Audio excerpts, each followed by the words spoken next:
dress up today. Yeah, finally wearing long pants. Not super hot. And non-hiking boots. Yeah. My tendonitis is finally getting a little bit better. Nice. I've got half shoe inserts instead of full shoe inserts, and they fit in my normal shoes. So making progress. It's a beautiful car. That is a very beautiful color. I love that. Did anybody have anything exciting happen during the hurricane? Oh, a giant tree fell in our driveway and missed a car by about less than a foot. Oh, that's I good. was at the football game and that was not fun. Oh, Was it wow. a football game? Yeah. Dang. Because we had tickets with my family. Oh, yeah. It was still on. Yeah. Yeah. Oh yeah. It was a Porsche. Wow. It was awful. Not for the tech fans. Yeah, my brother's a tech grad, so I'm a like tech grad, he was too. happy. You're Like, my having a dad great and I time. were miserable. Did you go to the game, guys? Yeah. Yeah. 4.5 hours standing in the rain. Oh, jeez. It was actually really fun though. It wouldn't have been fun if the sport were the other way around. Yeah. I totally understood why a lot of UNC fans are mad.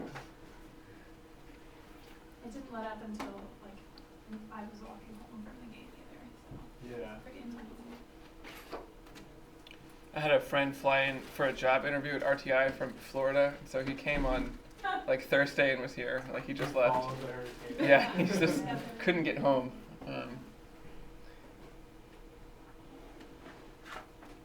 go ahead and start.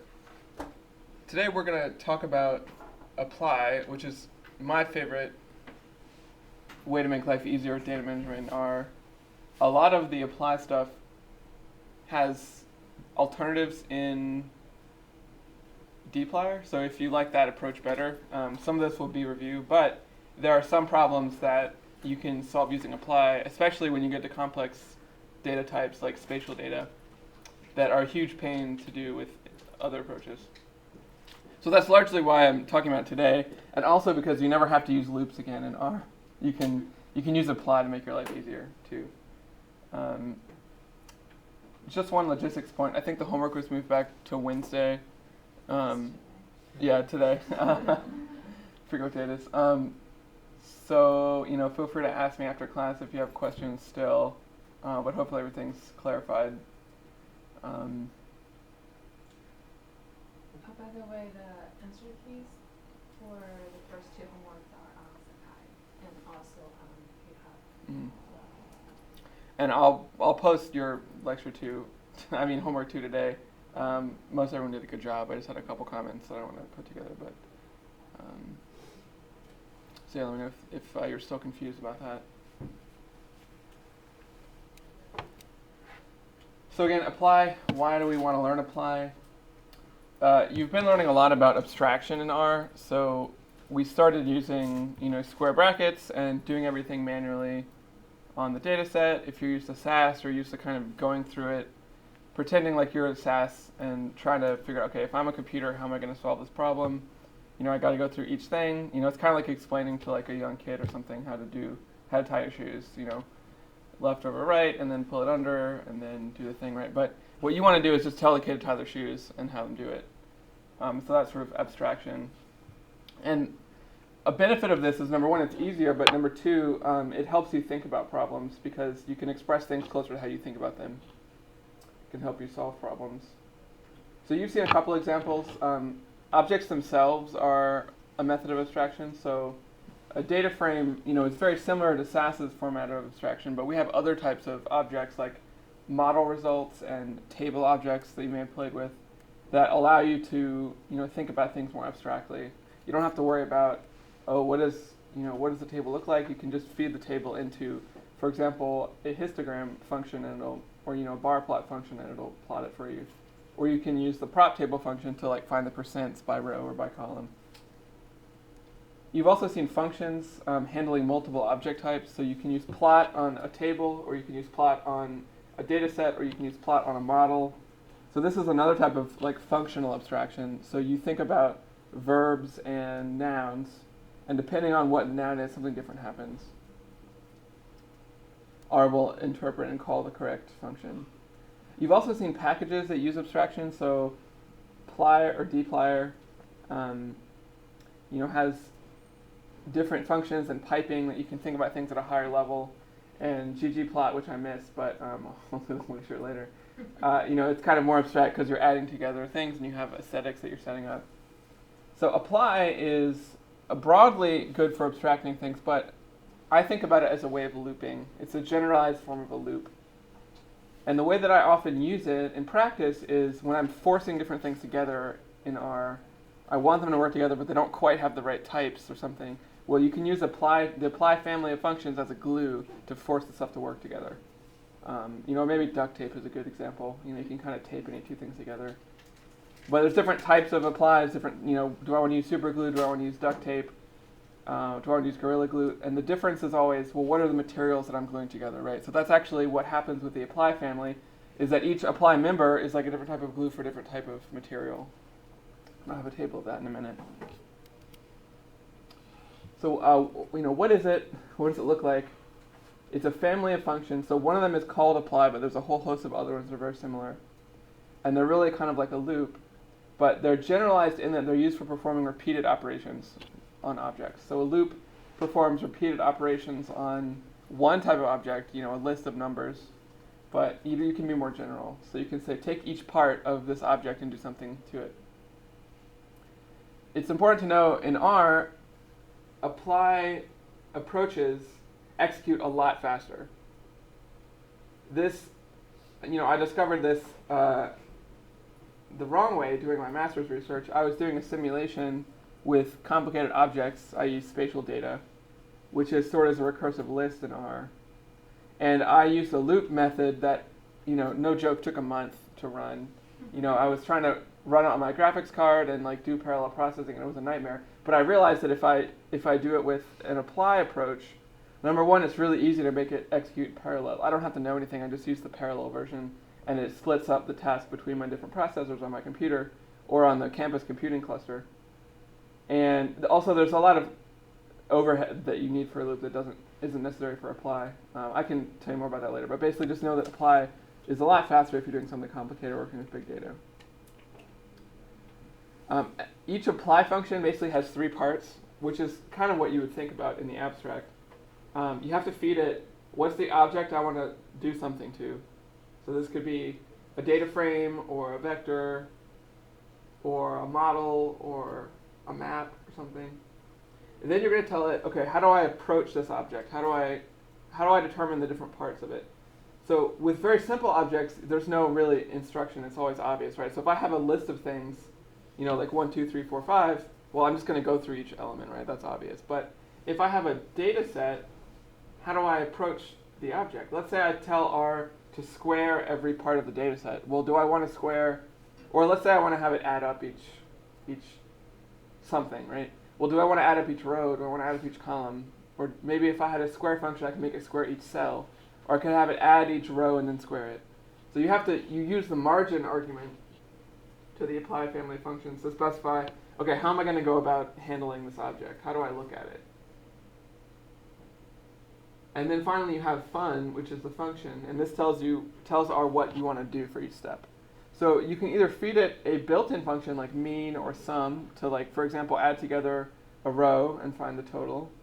Or you can write your own function, which is what you do most of the time, so that you kind of specify what to do. So this replaces what would normally go in the body of the loop, right? So with a loop, you say for, I'll just use R as syntax. So for I in, A to B, do something.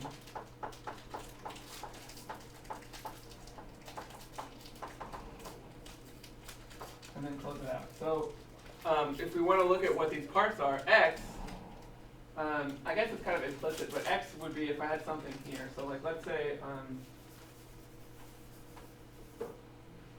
X of I. Let's pretend X is 1, 2, 3, 4, 5.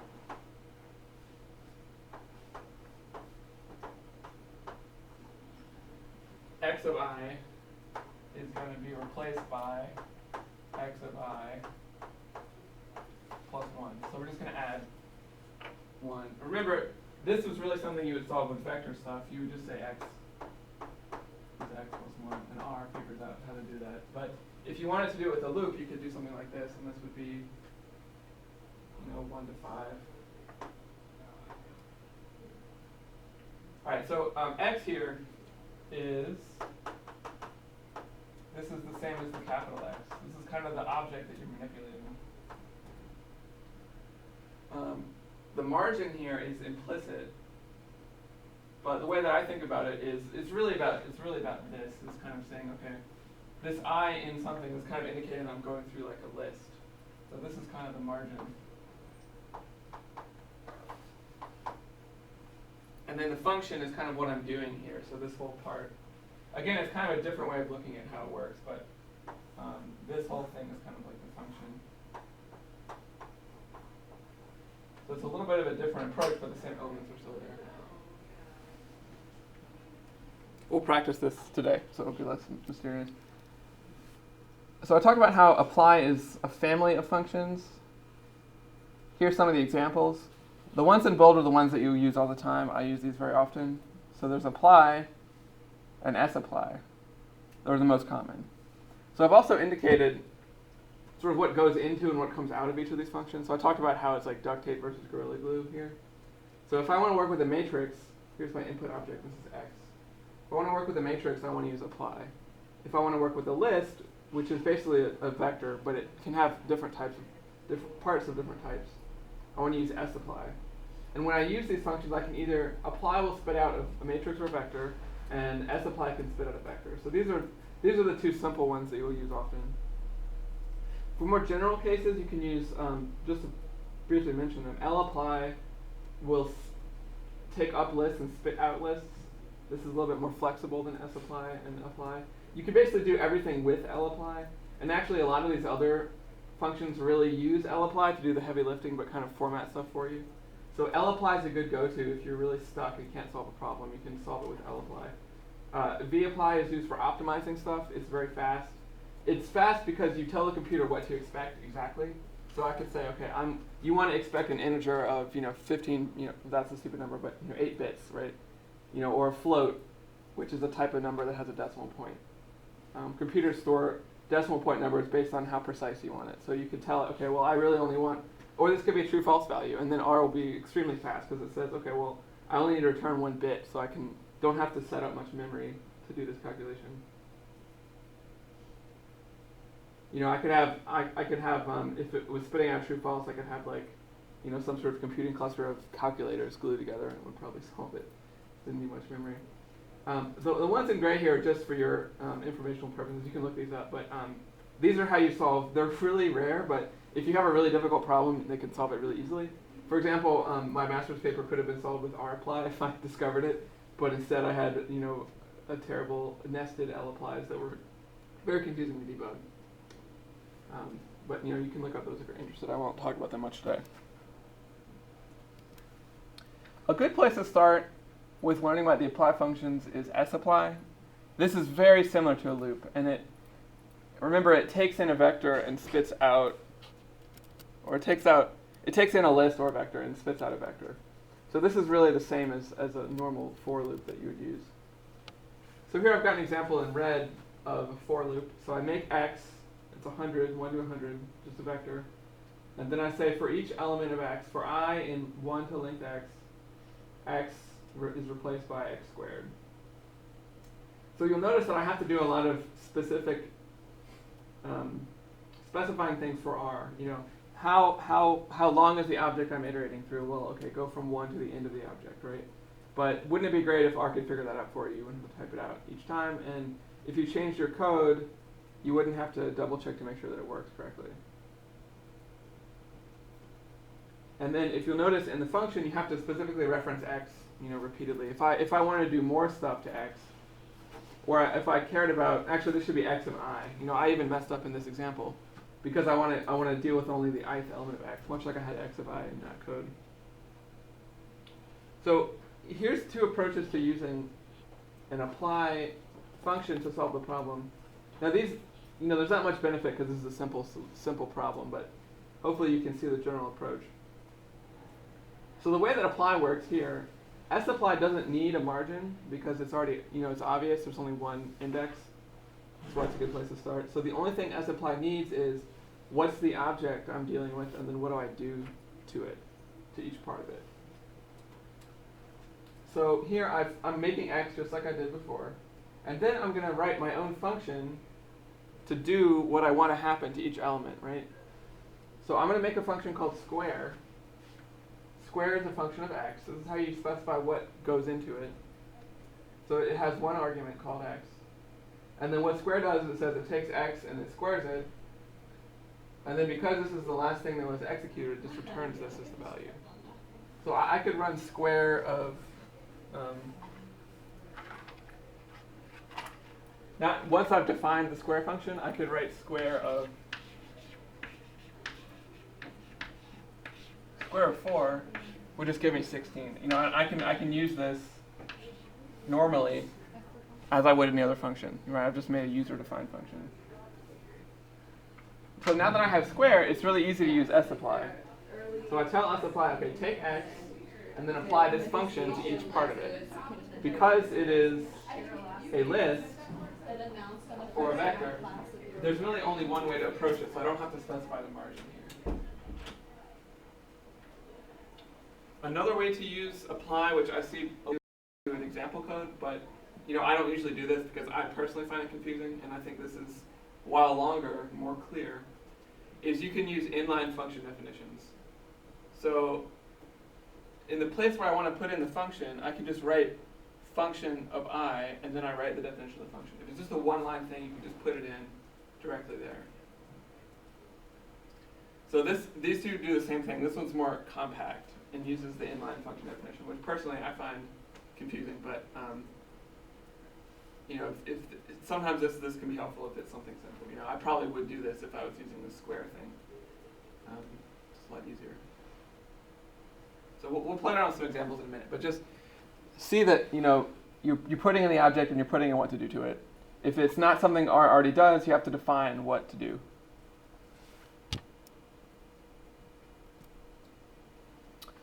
So this is a little bit of guided practice, and then maybe you can try some yourself. So apply deals with matrices, and it's good to have an example matrix to play around with so you understand how it works. So here I've created a matrix that goes from 1 to 100, and it's just in a 10 by 10 grid. So just pretend maybe this is some sort of measurement for people. So there's 10 people going down, and we've taken the measurement 10 times across. So you can make this matrix by using the matrix function.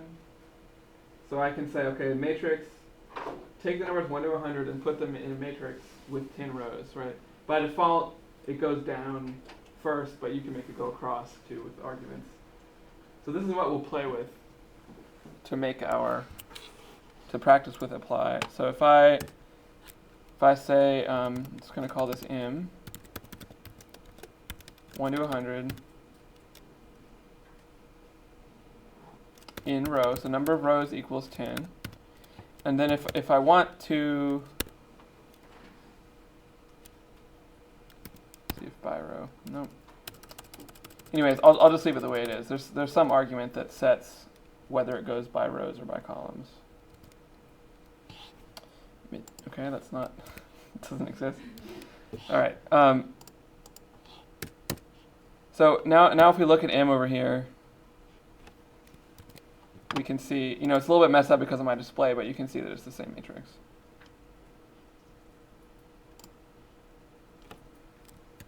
So we've got a practice matrix. Now we're going to apply to it. So with matrices, there's basically 3 approaches you can take. And this extends to higher order objects. So if I have a cube, think about the different ways I could slice a cube up, right? So here I just have a flat sheet of paper. There's rows and columns. So the 3 options for the margin argument for a matrix are margin equals 1, which says, okay, treat this by rows. Take each row as a thing to do something to. Or I can treat it by columns. So, by row would be, let's say we want each patient to count as something's being done to. So we're going to take each patient and apply some function to that patient, or that observation. I can say margin equals 2, which takes each column. So this would say, do something to each variable. Maybe I want to add up all the blood pressure values for some reason. Well, you would say, okay, apply sum to this margin equals 2, which says apply it to the column. I can also tell R to say both margins, which remember that I use the metaphor of slicing, right? This is saying slice it both ways, and that's how you get your parts. So margin C12 says treat each cell as a part that goes into my function. So if I had a cube, I'll draw this over here. I already keep setting my ruler. If I have a cube, which can exist, right? Maybe I have a time series. If I can still remember 3rd grade art class here. If I have a cube of data, so pretend that I have the same data but I have a time series. So this is person. This is I already had a time series, didn't I? Let's say this is blood pressure values. Okay, this is visit, or this is date of the calendar, and this is like year. Right, so I've got, okay, I'm going to make this a little bit silly, but just to make it more interesting. So this is like going to be their arm, right? So let's say they have, one or more arms, and you're going to take a blood pressure in each arm. Or, multiple blood pressure counts, right? You actually can do like 3 tests per visit, right? So you've got the person, you've got the blood pressure number within the visit, then you've got the visit. Well, now I've got 3 margins. I can go up to 3. So if I feed in C123, this is going to be one little cube in here. And this is where things are breaking down a bit. This little cube here is going to say, okay, treat each little cube as one slice and do it to the whole thing. So this is going to take forever, right? This is a big thing. Then if I feed, so I'll take this 1, 2, these are the 3 margins. If I just say C of 1, right, it's gonna take each slice along the 1 dimension. So this here will be this whole, like if I start at the bottom, imagine a layer cake, right? So I'm doing something to this whole thing, which in this example would say, okay, well this is each person, right? So this is do something to person 1's data. Pretend person's 1 data is like a data set and do something to it. That would be the 1 here. So 1 is this. And then if I did, yeah, okay, let me do one more example. So if I did 1 and 3, I'm going to imagine slicing the layers of the cake, and then I'm going to slice in the 3 direction. So now I've actually got like a column here. This would be C13. So again, you won't really have this very often, but I think it's helpful to think about how you're kind of slicing up the object, and it gets more abstract. So if I have a map, a spatial data object that I'm slicing, well, it becomes different. I'm slicing it up by, okay, we'll slice it up by counties. Slice it up by, FIPS code or something. Slice it by the state, right? So there's different layers and different organizations. But the beauty about apply is it allows you to step through different parts. So you don't have to worry about, okay, well, which does when you're doing nested loops and you have I, J, and K, and you're like from I 1 to 10, from J, 5 to 7, you forget which one is which. With apply, you ignore all that, right? You tell R once, you're like, okay, I want to go by row and then by column, and R fills in what to iterate by for you. Anyway, so back to our sample matrix of 1 to 100. So if I tell it to use the sum function in 2 different ways, I get 2 different answers. So in the first example, I'm summing by rows, and then the second example, I'm summing by columns, right? So remember in our example matrix, so you can just see by inspection, basically the row sums are all pretty similar, right? And the column sums are very small on one side, very big on the other side, right? So if we look at how this was arranged, that makes sense, right? I mean, it looks right on inspection because the first column is going to be pretty small because it's like 1 to 10, right? The last column will be very big because it's 91 to 100, right? But if you look at the rows, they're actually not really that different. You know, maybe I guess each one is like 1 higher than the next one. So the difference should be, so each row should be different by 10. Each column is different by like what, 50 or something? It should be 10. 100 or, because each step is 10 and there's 10 of them. So it's, see if that's, yeah, 55, 155, 255. So these are each different by 100. These are different by 10, and it has to do with the way that the rows and columns are done. So I encourage you, you know, the way that I got my mind around this is just build some different matrices, play around with it, and see if you get what you expect. Don't worry about higher order stuff until you need to. You'll be able to figure it out, but it is kind of a pain. So apply, what I call the apply family is all the things that actually have the word apply in them, but there's a couple other functions that really are the same, they just have different names. And I call them the extended family of apply. These are the in-laws, I guess. So there is, these all have to do with the same idea, right? So the idea is split something up and then do something to the parts. The difference between these extended family functions is, for the first 3, you're gonna basically group stuff together after you split it up, right? So pretend I have that cube and I've separated up in all little tiny cheese cubes, right? Well, then it turns out my big cheese cube is actually different types of cheese, right? So I want to cut up all the cheeses, all the little cubes, and then organize them by some property and then do something to them.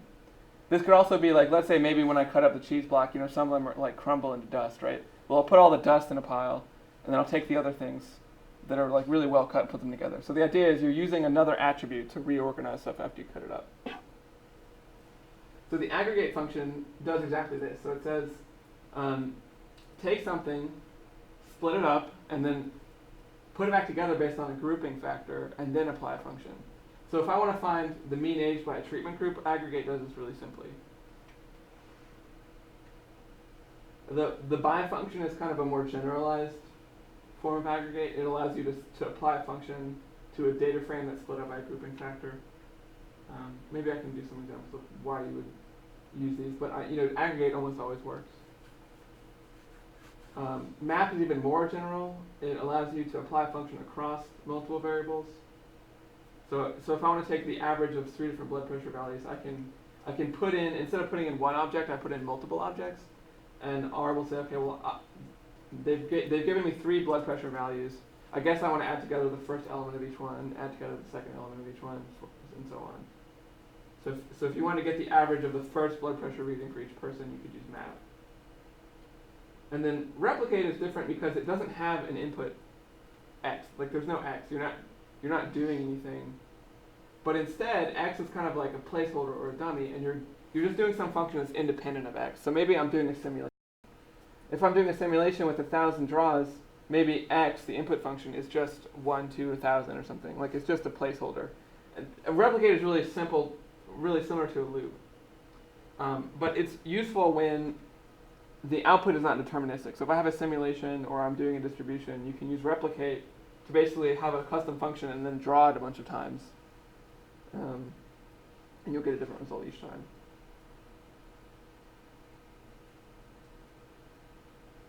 So any general questions, and then you'll try it out, and then you'll probably have some more questions about why it's not working, because it's confusing the first time.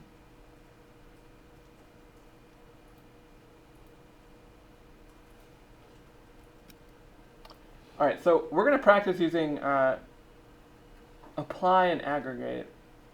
You should have the syntax for apply, and we're going to see if you can figure out the aggregate syntax with one hint that I'll give you. So what you're going to do, and I'll do this in a minute, but I'll give you some time to work on it as well. But you're going to take some measures of morbidity that are in the data set. These are variables 83 through 88. And you're going to try and do 2 things. You're going to, 3 things. First, you're going to make a table of all of them together using apply. So one approach you could do to make a table of all the variables is you could say, okay, make a table of each one and then attach them together somehow and then print it. But you can use apply to automatically stick together the outputs. So that's your first task. I mean, 1 is really just to get started. It's much easier to work with if you just make a data frame that only has these variables. Review for dplyr or, base R stuff. So you're going to make a table of everything, and then you're going to find the number of y values in each row. So these variables are all coded y in u for yes, no, unknown. You're going to add up the number of y values in each row using apply. You may have to transfer the y into something else to get it to add up. You're going to make that a new variable. And then you're going to use the aggregate function to average that variable by another variable. For example, what's the average number of maternal morbidities by the total number of pregnancies? So if this is my first kid versus, I've had multiple pregnancies, well, that's not mutually exclusive, but, is sort of prima parity important for determining whether or not there's comorbidities?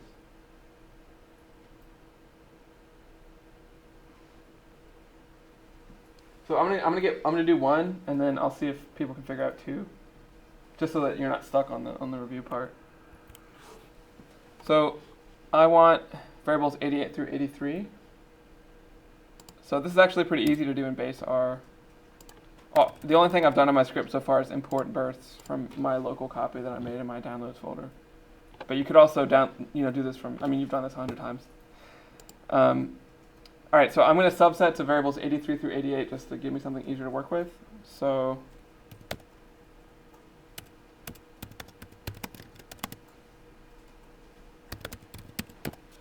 okay, I can use square brackets to subset. I want every row, so I'll leave it blank. Whoops, don't want to search for a comma. Blank, and then I'm going to put in the column numbers I want, so 83 to 88. Should have taken typing in middle school, but did not. All right, so here's morb, which has 6 variables, and I can inspect it to make sure that it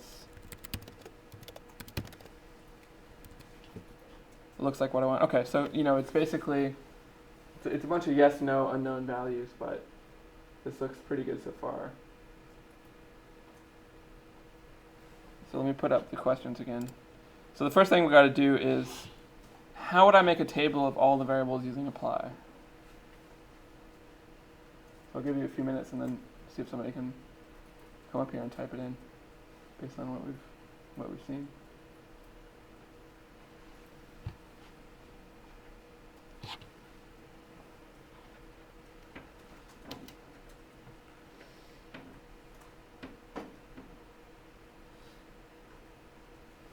Remember, you can use question mark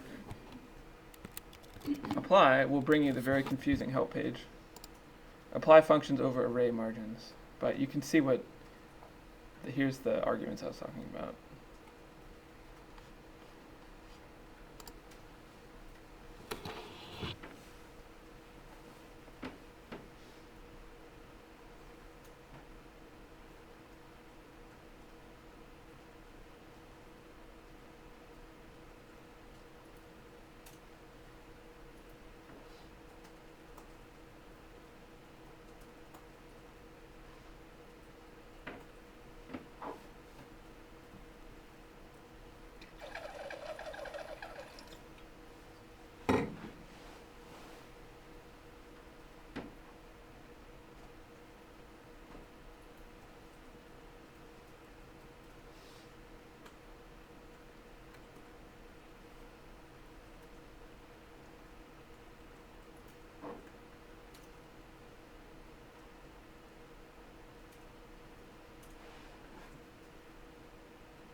ideas?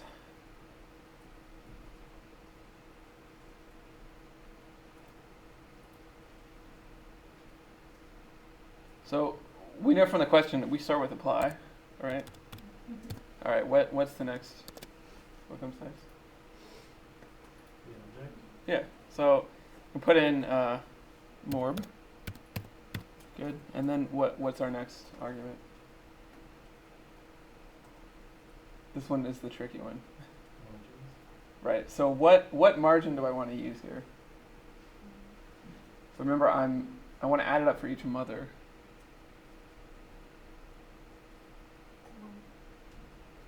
Right. So I have to think about this every single time, but the way that I think about it is I go back to algebra. I'm like, okay, which coordinate comes first? Is it x or y? X comes first. Right. So it's x comma y. And thankfully, R keeps this idea so that sort of the x direction is 1, so that's the row. So I'll put in 1. I'm just going to leave off the names, but because it's always the same. But you can specify the argument if you want to. All right, and then what function do I want to use? Table. All right. So again, take the morb object, which is basically this but extended. Slice it by index 1, which is by row. And then the table. Oh wait, actually this might be backwards. Do the tables of each variable, right? Yeah, so this is actually backwards. Sorry, I'm confused. Yeah. So we'll see what this does just as an example. But I think this gets to the larger point where like it's okay to do it wrong. Like I do it wrong half the time, if not most of the time. But you'll just the key is inspecting the output. Is the output what you want? If it's not, all right. So actually, can anyone tell what this is?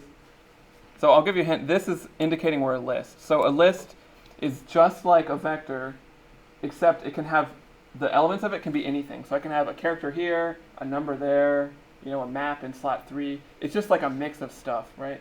So this is a mix of things that's the same number as our number of rows, and then it looks like,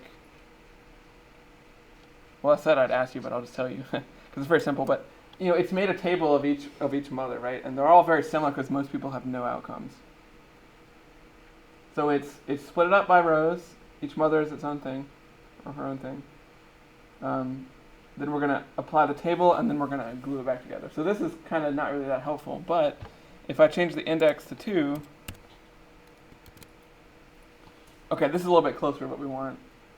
And it's kind of messed up because my terminal isn't wide enough. But you can see that it glues together things appropriately. So I could, if I export this to a CSV and clean it up a little bit, this could be the basis of some sort of table that I would make. I might want to put it the other way, in which case I could transpose it with T. T just flips stuff on its side. Wait, can you explain what that's showing us? Okay, so what this is showing us is, so for each of the variables, remember I had 6 variables going down. It's saying take each variable, make a table of it. So like just look at MTR. So there's 121,000 no's, 582 unknowns, 285 yeses. So it does that for each individual thing. It sort of has this floating around. And then at the end, it glues them back together in a sensical way. So here, because we split it up by the columns, it's gluing back together by the columns. So this is basically all the individual tables stuck together. So just to show you what's actually happening, another way to do this, oh sorry. There's a question for the function you put in apply, can you still specify some kind of options, say if I have missing. Oh yeah, good point. I can't remember if it works automatically. You might have to make a placeholder function, but I would do, well, let's try it. So if I want to say, let me look at the table options here, and we'll try and put one in. I think we have to use an inline definition, but it's not too bad. All right, let's just say use NA equals no, just to see if it'll work. So let me simplify this again. So here I'm just putting in an argument to table. So use NA equals no. Okay, will this work? I think it won't, but let's see. Yeah, So it's confused because what it wants as the function is an actual like name of a function. It doesn't want a function. So we have to kind of use a little function definition to make it work. So what I would do is I would say function of I, table of I, comma, use in a no. So here I'm telling R where to put in the thing that I'm getting. So I'm saying function I, call the different pieces I. This is kind of stepping back towards the loop a little bit. Call the pieces I, and then make a table of the pieces with use in a equals no. So if you want to have more options, you got to build a more complex function or use an inline definition. So here it kind of works when I add the use in a equals no option. Does that make sense? Let me show you the what's actually happening so you can kind of see how you would do it otherwise. I could make a table of morb1, column 1, and I would get this, which is the first element. This is mtr, but it's unlabeled and it's the wrong direction. So, but I could make another table of morb2 to get my second one.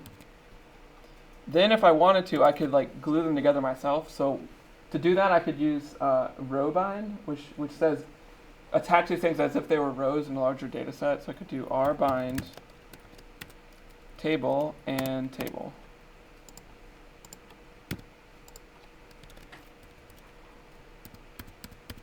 Okay, so this is getting me closer to, well, let me run the t thing that it was.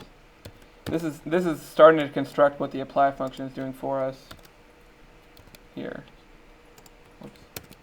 All right, so you'll see this is what's actually happening. So what applying is doing is it's saying, okay, take the first row, make a table. So this, or the first column, make a table. So this is the first column. Make the, take the second one, make a table, and then glue them together. The difference is apply kind of rotates it for us because it wants to keep the direction the same in the data set. So you'll notice in the original data set, the columns going down with the variables. Apply tries to keep the things in the same direction. But I might want to look at it like this, so I can use T to flip it on its side.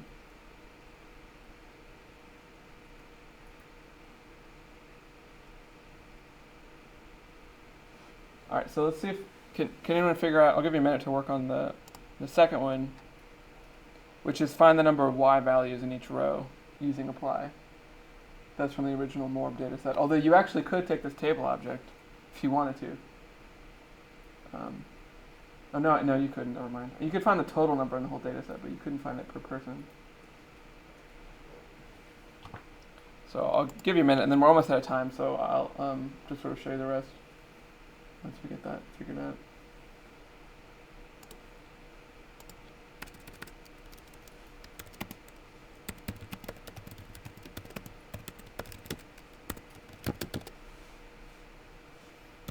Okay, I'll do the first part because we know the object is the same. We're still dealing with morb.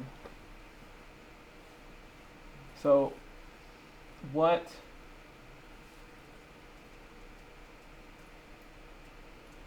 our margin going to be? 1, right. So we learned before that 1 does it per row, all right? So here's the tricky part. What's the function that we want to use? So we want to add up the number of y values.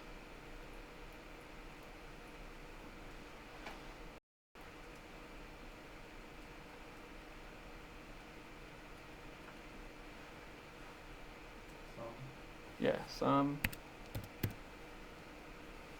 So if I try this, again, there's no problem. So it can't add up the characters. So we got to do something first to turn the characters into a 1, 0 variable.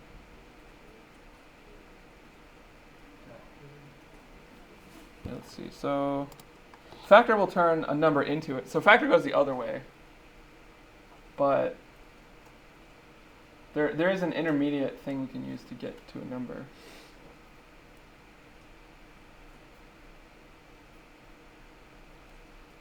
So I'll start by doing a, we're going to have to make our own custom function. So let me go ahead and start that. So function of I, and then we're going to sum I. So we need to do something to I first. Remember I here is the whole row for each mother. So think of it as a vector. So what am I going to do to that vector to make it? I want to make that into 1, 0 values, and they're currently y, u, n.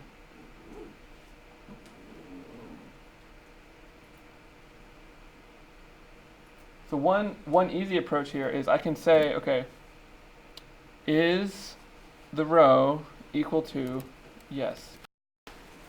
Oops, that's not going to do anything. So here I'm saying, okay, so take morb, slice it by rows, then take each row and feed it into this function as I. Then I'm going to test if I equals y. So to show you what's actually happening, I can subset. So if I did morb row 1, this is what I do when I'm figuring out apply. I'm saying, okay, what does the apply see? It sees this as I. So now I can say, is this equal to yes? Okay, great. I got true, false values. Oh, yeah, capital Y. All right, I got true, false values, and then it'll actually work like this, but you can actually add up true, false values, and it'll turn them into 1, 0s. But to look at it explicitly, you can say, okay, true times 1 is 1, and false times 1 is 0. So I can actually just put in, if I want to be clear, I can do like times 1 to say that so I'm first making a logical test to make it true, false, then I'm turning it into a number, and then I'm summing it up. So if I put this function in here, which, again, I don't need this, it's kind of implied. Remember that I is the whole row, so I don't have to do this kind of thing. So if I run this, it's going to apply that function to each row. What have I created here? Let's make this something and see what I got. Oh, I've got one observation. Each number is Yeah, each number is a mom. That's what's going on. I was thinking it would be, yeah. So there's very few that have any. So I'll say this is morbid, and then I can make a table of morbid. Okay, and so here's the distribution of number of things, right? So the thing to get out of all this is I don't have to make some sort of, apart from like figuring it out, my code is actually very simple. I basically subset to just the variables I want, and then I can use the apply function. And I had a complicated thing here, but the point is you don't have to worry about the individual names, you don't have to type in a bunch of stuff, it's like 3 lines. And it's hard to make mistakes once you get it working, because you can see what's happening. So I think the final question was use aggregate, and I'll just show you the syntax for that.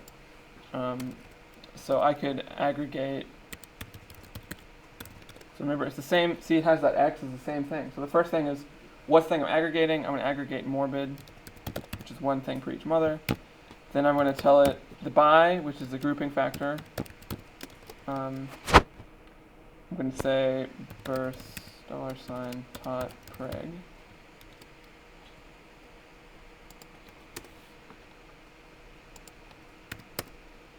And then I'm going to put in the function, which is going to be the mean. So let me see if this works. And I need another. Whoops. Okay, this is going to be missed. Let me stop this. I forgot a parentheses. All right, so I need to close this out. So if I aggregate the morbid object by total pregnancy and find the mean, I get one row now for this is total pregnancy, or group 1, and X is the mean for each category. And then, so I've got a bunch of rows, it's kind of messy, but if I want to look at it, okay, well, is this their first kid or not? So if I say, is this equal to 1, I can then easily get a table where I find the average. So is it equal to 1? So for first pregnancies, 1.85% of mothers have some sort of complication. For ones that are not first pregnancies, it's only 1.1. So the only difference with aggregate is I have this new argument called by, and list here is just a wrapper so that if I want more than one, it's kind of like C. If I want more than one thing to group by, I can do that, right? So I can say, okay, well, make a 2x2 table with both total pregnancy and age or something. And the reason why it's a list instead of a C can only handle things of the same type, remember? So like C makes 1, 2, 3, 4, 5, but it can't make 1A, D, 5. With lists, it's more general. You can have 1D, A5, in the same thing. So this allows you to combine together categorical and numerical variables as your grouping factor if you want to. So I'll post this code. I encourage you to try some examples, but or just the next time you need to make a loop, see if you can figure out how to do it using apply. You'll save yourself a lot of time. So I'll be around if you have any questions about homework or about apply, but yeah, feel free to. I won't give you tests.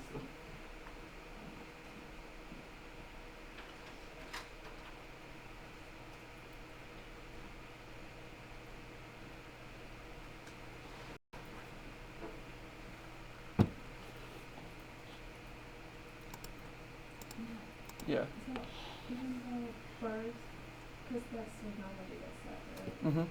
So you can group by a variable that's not Mm-hmm. within the same data. Mm-hmm. Yeah, you can pull it from anywhere, but the important thing is they have to be in the same order. So like so birth is just, morbid is just, so morb was a subset of births. So those are the same order, like the first row is the first row.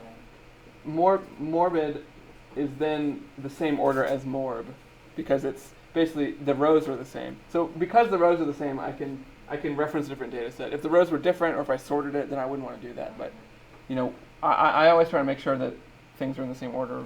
But I rarely sort stuff. But yeah, it's fine as long as it's the same. You can pull it from anywhere, as long as it's the same order.